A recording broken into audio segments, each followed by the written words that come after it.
우리 지난주에 6월절에 대한 이야기 나눴었죠. 기억나시죠? 그리고 그 6월절, 구약의 우리 입장에서, 우리 기독교의 입장에서 구약에 한정된 거고, 그리고 그것이 신약으로 오면서 예수님께서 그것을 완전히 십자가를 지신 어린 양이 되셔서 단번에 그 모든 것들을 이루셨기 때문에 우리들은 이제 그 6월절을 더 이상 지키지 아니하고, 그 6월절이 오늘날에 신약시대부터 오늘날에 이르기까지 무엇이 되었다고 말씀을 드렸죠? 성찬이 되었다. 그렇게 말씀을 드렸습니다. 그래서 여기 보시면은 성찬의 이 형태가 있고요. 이제 그 성찬이 된 것을 이제 오늘 한번 이야기를 나눠보려고 해요. 이 성찬에 대해서. 성찬을 우리는 대략 1년에 몇 번 정도 할까요? 우리 교회에서는 14번, 12번, 13번 뭐 이 정도 하겠죠. 기본적으로 한 달에 한 번 정도 이렇게 하고, 그 다음에 특별 예배가 있을 때 또 한 번씩 더 하기도 하고 그렇게 합니다. 그래서 12번에서 14번 정도의 성찬을 하는데, 초대교회 때는 이 성찬을 모일 때마다 했다는 것 많이 들어보셨죠. 그만큼 이제 성찬이 참 중요하다라고 인식을 했었던 거죠. 그래서 이제 왜 그렇게 성찬이 중요한가에 대해서 함께 이야기를 나누어 보고, 특히 오늘은 우리가 연합감리교회 교인으로서 또 이제 연합감리교회만의 좀 유니크한 그런 부분들도 잠깐 다루는 그런 시간을 가졌으면 좋겠습니다. 오늘 성찬식을 하지는 않습니다. 네, 성찬식을 하지는 않지만, 보시면 우리가 조금 전에 이제 성찬에 관련된 재정의 말씀들을 나누었고요. 그 전에 우리는 성찬을 할 때 모든 사람들을 초대를 합니다. 여기에서 아주 이 연합감리교회의 유니크한 부분이 바로 이 부분이에요. 지금 여기 멘트를 제가 항상 똑같이 하잖아요. 똑같은 멘트. 여기에서 연합감리교회의 전통을 따라라고 이렇게 이야기를 하잖아요. 이거는 뭐냐면은 어떤 다른 교단은 그렇지 않다라는 거예요. 초대를 할 때 반드시 세례받은 사람들만 이곳에 참여할 수 있다라고 이렇게 이야기를 하기도 하고, 또 어떤 특정한 이유를 달아서 그 자리에 함께 모여있지만 이 성찬에 참여하지 못하게 되는 그런 경우들, 저도 어릴 적에 그런 경험들도 있었어요. 우리가 특히 또 어린이들 같은 경우는 참여하지 못하는 경우들 굉장히 많이 있죠. 근데 우리 연합감리교회는 누구나 다 예수 그리스도를 내가 믿습니다 라고 이렇게 이야기하는 사람들이면은 누구나 다 할 수 있어요. 그래서 이제 이것을 오픈 테이블이라고 이렇게 이야기를 합니다. 그게 모든 교단이 다 그러지는 않아요. 우리 교단의 특수성이라고 이렇게 이야기를 할 수가 있습니다. 오픈 테이블. 그래서 초대할 때 모두를 다 초대하는 그것이 우리의 감리교회의 유산이고 귀한 전통이다라고 하는 거죠. 이제 또 이제 성찬으로 이제 하나 될 때 이제 감사 기도를 드린다는 거죠. 창조와 구원에 대한 그런 감사, 그리고 이렇게 모두가 이렇게 같이 올려드리는 그런 감사를 이렇게 하는 것들, 이거는 뭐 어느 교단이나 대부분 비슷할 거고요. 그리고 이제 역시 여기에서 이제 우리가 또 나누어줘야 하는 것, 성령 임재 기도가 있어요. 성령 임재 기도는 여기 이제 테이블이 차려져 있고 테이블에 떡과 잔이 있잖아요. 거기에다가 이제 이렇게 손 모양을 이렇게 해가지고 그걸 위해서 기도를 하는 거예요. 이곳에 성령을 부어주십시오 이렇게 이야기를 합니다. 그렇게 기도를 하는데, 여기에서 성찬에 여러 가지 설들이 있습니다. 어떤 설들이 있냐면은 교파나 교단에 따라서 이 성찬의 이 떡과 잔이 어떻게 되느냐, 이것에 대한 논란들이 과거에 많이 있었던 거죠. 뭐 오늘날 우리 기독교인들 특히 한국의 그리스도인들은 대체적으로 좀 약간 통일된 것 같아요. 대체적으로 통일된 것 같은데, 예전에는 뭐 이런 설들이 있었어요. 화채설, 공제설, 그리고 기념설, 마지막에 영적 임재설이라고 이렇게 들어보신 듯한 그런 기억이 좀 있으실 것 같아요. 화채설이나 공제설. 그래서 이제 뭐 캐톨릭이라든지 루터교에서는 좀 더 이 떡과 잔이 이 성령 임재 기도를 함으로써 실제 예수님의 살과 예수님의 피가 된다. 진짜 이게 피와 살이다. 라고 이렇게 인식한다라고 해야 하나요? 인식하는 것을 이제 화채설 혹은 공제설이라고 이렇게 이야기할 수가 있겠고요. 그 다음에 침례교라든지 또 이제 약간 열린 진보적인 것도 아니고 또 그런다고 보수적인 것도 아니고 뭔가 좀 구도자 예배 이런 말도 들어보셨죠? 좀 오픈된 뭔가 뭐든지 다 오케이야 뭐 이런 듯한 느낌의 그런 교단들이 많이 있어요. 그래서 이제 그런 교단들을 중심으로는 이제 기념설을 많이 주장을 했습니다. 기념설. 그래서 이거는 야 여기 성경 말씀 봐라. 그냥 예수님이 기념하라 하지 않았냐. 그냥 단지 기념일 뿐이다 해가지고 이거는 단지 예수님의 살과 피를 상징하는 정도의 그런 개념을 가지는 거지. 환영합니다.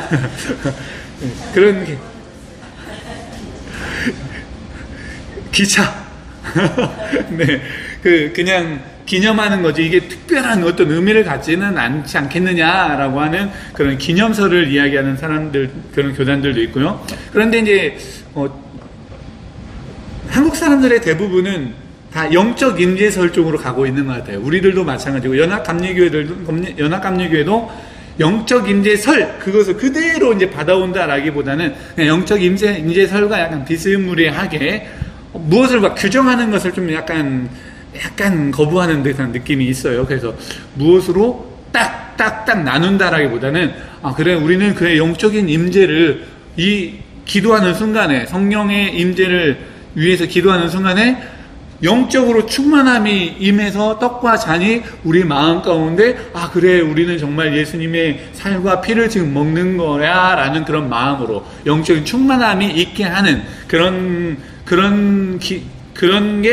개념을 가지고 있는 게 영적 임재설이다라고 할 수가 있겠습니다. 그래서 우리 감리교회는 굳이 구분하자면 이런 영적 임재설에 가까운 그런 개념을 가지고 있다라고 생각을 하시면 되겠습니다. 이렇게 재정의 말씀 우리가 아까 말씀으로도 읽었죠. 그런 재정의 말씀은 말 그대로 기억하게 하기 위한 예수님의 그 말씀들을 다시 한번 기억하게 하기 위한 그런 말씀이고 이제 실제로 나누게 되겠고요. 그리고 이제 마지막 감사 기도를 드림으로써 여기서도 이제 연합감리교회에서 가장 강조하는 부분들이 바로 이 부분이에요.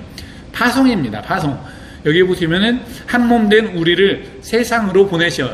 이 문구들이 다 제가 그냥 마음대로 쓴 게 아니라 연합감리교회 그 형식에 맞춰가지고 영어로 되어 있는 버전들을 제가 잘 이렇게 우리에게 잘 맞춰가지고 이제 만들어낸 그런 문구예요. 그래서 이제 할 때마다 좀 더 다르게 하고 싶은 마음도 있기는 하지만 저 과거 때는 그렇게 했던 적도 많이 있는데 그래도 좀 의도적으로 좀 이렇게 같은 문구를 사용하려고 그렇게 노력을 하고 있는 것입니다. 그래서 이제 세상으로 보내시어 어떻게 하라? 뭐 이웃을 섬기고 사랑으로 그리고 예수 그리스도를 따라 살게 하는 작은 예수가 되는 그런 파송의 개념이 세상으로 파송이 되는 것이고 세상에서 예수 그리스도의 삶을 살아가는 그 부분들 그 세상을 향한 파송이라는 것이 이제 또 이제 우리 연합감리교회 약간 유니크한 그런 부분들이 될 수가 있겠습니다.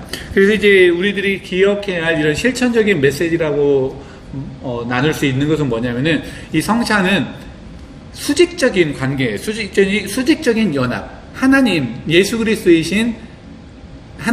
예수 그리스도의 몸과 피를 우리가 먹고 나눔으로써 우리와 비할 바 없는 하나님과 연합하는 그런 일이 벌어지는 게 바로 성찬이고요. 또 이제 수평적인 연합도 있습니다.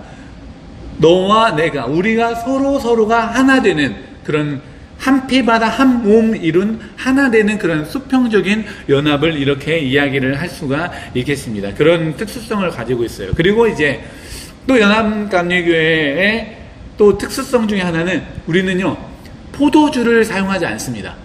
포도주를 사용하지 않는 게 혹시 아셨어요?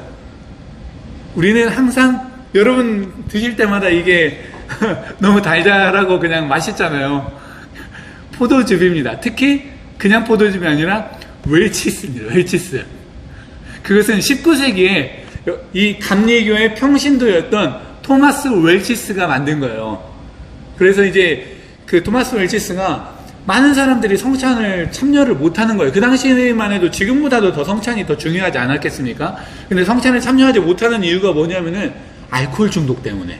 그 당시에 또 그런 문제들이 많이 있지 않았겠습니까? 알코올 중독으로 난 성찬에 참여할 수 없습니다 하는 사람들의 배려하는 마음으로 웰치스가 개발한 게 웰치스 포도주스입니다.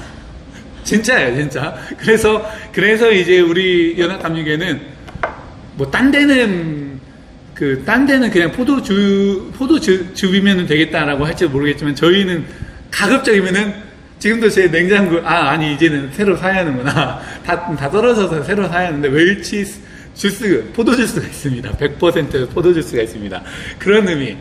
모두 다 품고 함께 연합하여서 성찬에 참여할 수 있게 하려는 그 노력의 일환으로 포도즙을 사용한다. 이런 정도 연합감리교회의 좀 유니크한 점들을 함께 나누면 좋겠습니다. 아까 말씀드렸듯이 오픈 테이블인 거, 그리고 세상으로 파송되는 감사의 기도, 그리고 웰치스 포도즙 사용하는 그런 약간 유니크한 면이 우리 연합감리교회에 있다는 것을 기억하시면 좋겠습니다. 자, 이제 오늘 그림으로 빠르게 또 나아가 보도록 하겠습니다.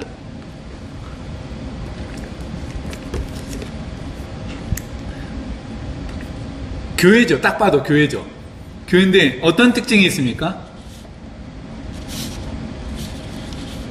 이 위에서 바라본 그림이에요. 평면도라고 하죠. 평면도. 위에서 바라본 이 예배당인데, 예배당 오늘날하고 약간 틀린 게 있어요. 뭐가 있을까요? 날개가 있죠. 날개가. 그죠? 여기는 우리는 지금 날개가 없잖아요. 근데 날개가 있는 게 아주 독특합니다. 저는 도합 한 27일 정도, 한 2번에 걸쳐서 이제 인도를 다녀왔거든요. 이제 교회, 제가 목회하던, 사역하던 전도사로, 그 당시에 전도사로 사역하던 교회에서 단기 선교를 갈 수 있는 그 찬스가 있어가지고 2번 교회에서 보내줬어요. 그래서 인도를 2번 갔는데, 2번 가가지고 한 10개 이상의 교회를 다녔던 것 같아요. 10개 이상의 교회를 갔는데, 그 당시 그곳에 있는 교회들은 다 이렇게 생겼더라고요. 다 이렇게 생겼어요. 다 날개가 있어요. 그래서 그 날개로 푹 들어간 부분은 저 뒤에서 보면 또 안 보이는 거죠. 이제 그쪽에 어떤 약간 봉사자들이 오히려 있기도 하고 그랬었는데, 반주자들이 있기도 하고 그랬었는데, 이거는 굉장히 의도적인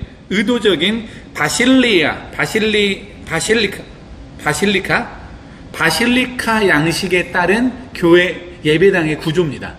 그래서 이제 어떻게든 예배당을 통해서 예수 그리스도를 구현해 보고 싶어 하는 그 마음에서 탄생된 게 이런 십자가 모양의 예배당이다라는 겁니다. 그래서 이제 이 십자가 모양의 예배당, 그러고 보니까 예수님을 우리는 뭐라고 부를까요? 예수님의 닉네임 같은, 예수님을 부를 때 어떤 분이다, 수식어 말고요, 예수님은 떡이라고도 합니다.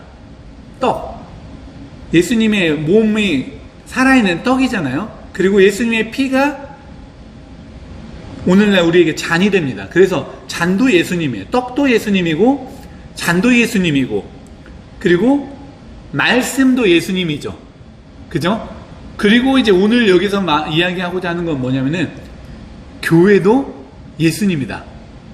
특히 교회의 머리가 예수님이에요. 그래서 저와 여러분도 교회죠. 예수님과 우리가 연합되는 이유입니다. 우리도 교회, 예수님도 교회, 특히 예수님은 교회의 머리가 되시는 분, 이런 개념을 가지고 예수님은 머리예요. 그리고 성찬 자체도 예수님인 거죠. 예수님의 살과 피. 그러면은 우리도 교회이고 예수님과 연합했기 때문에 우리들도 역시 잔과 피를 먹으면서 예수가 되어야 한다는 거예요. 예수가 된다라고 하는 그런 개념. 그래서 성찬이 오늘날에 우리에게 주는 가장 큰 의미는 뭐냐? 예수님처럼 살아라 라고 하는 것이라고 딱 또 한 문장으로 말씀을 드릴 수가 있겠습니다. 여기에서 특히 예수님, 교회의 머리가 되시는 이 예수님 파트를 조금 더 확대해서 한 8배 정도 확대해가지고 다음 그림을 한번 보겠습니다. 딱 확대가 됐죠. 이게 예수님입니다. 머리 자체가 예수 그리스도, 그리고 이 예수 그리스도를 중심으로 모인 자들, 이 공동체도 예수 그리스도예요. 예수 그리스도. 이 공동체를 우리는 교회라고 부릅니다. 저와 여러분을 이야기합니다. 저와 여러분도 예수 그리스도, 작은 예수 그리스도. 우리가 누구를 중심으로 모여있냐? 참 예수 그리스도를 중심으로 모여있고, 그 안에서 우리가 하나 되는 것을 뭐로 증명할 수가 있느냐? 바로 떡과 잔을 통해서 할 수가 있다라는 겁니다. 그래서 이 확대된 그림을 자세히 보니까 이렇게 예수님을 중심으로, 참 예수님을 중심으로 모인 작은 예수들이 참 예수님과 연합하기 위해서 떡과 잔을 나누는 것, 그것을 뭐라고 합니까? 성찬이다 라고 하는 겁니다. 재밌는 거는 여기 보니까 이게 예수 그리스도의 머리예요. 근데 진짜로 여기 보니까 예수 그리스도의 머리에 쓰여진 뭐처럼 보여요? 뾰족뾰족 튀어나온 것이 머리카락이라기보다는 가시면류관을 왜 상상이 되지? 한가당한다가 있는, 제가 지금 머리가 점점 빠지고 있어가지고 갑자기 머리카락이 아니라 가시면류관입니다. 가시면류관. 그래서 가시면류관을 상징하는 그런 기둥 비슷한 것들이 예배당에 있었고요. 그 예수 그리스도의 머리 대신 그 교회의 머리가 되신 예수 그리스도를 중심으로 모여서 성찬을 함께 나누는 것이다 라고 하는 겁니다. 그러면은 이제 여기에서 제가 궁금했던 것 중에 하나는 제목이 뭐예요? 제목이 천사장들과 함께. 왜 이 제목이 나왔을까?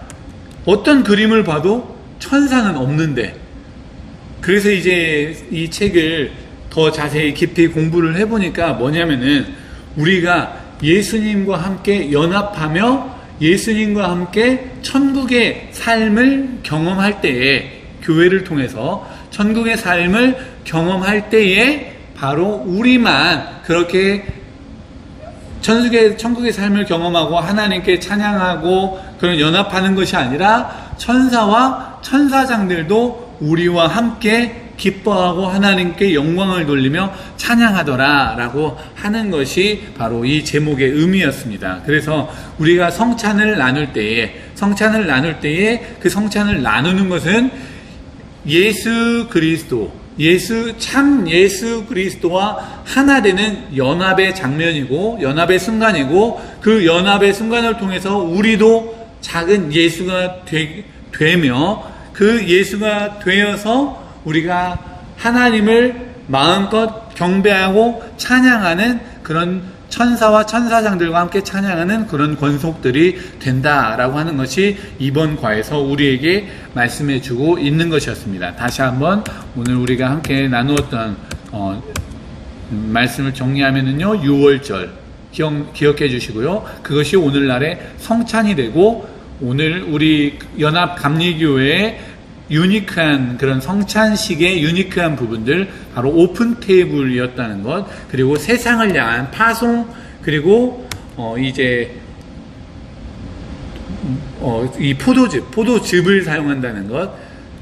아주 중요한 건 아니지만 그래도 우리가 연합 감리 교인으로서 이런 부분들을 알면서 성찬에 참여하면 좋겠습니다. 특히 이 성찬에 참여할 때마다 예수님이 기념하는 정도가 아니라 우리가 그 예수님과의 참된 연합을 통해서 영적으로 임재한 그 떡과 잔을 먹음으로써 참된 연합을 통해 정말 예수 그리스도로 살아가게 되는 것이 우리에게 굉장히 중요하다. 성찬의 가장 중요한 파트, 중요한 의미다라고 하는 것을 기억하시면 좋겠습니다. 오늘은 여기까지 또 하도록 하겠습니다. 혹시 궁금하신 것, 질문 있으십니까? 아니면 나누고 싶으신 이야기, 제가 혹시 빠뜨렸던 성찬에 대해서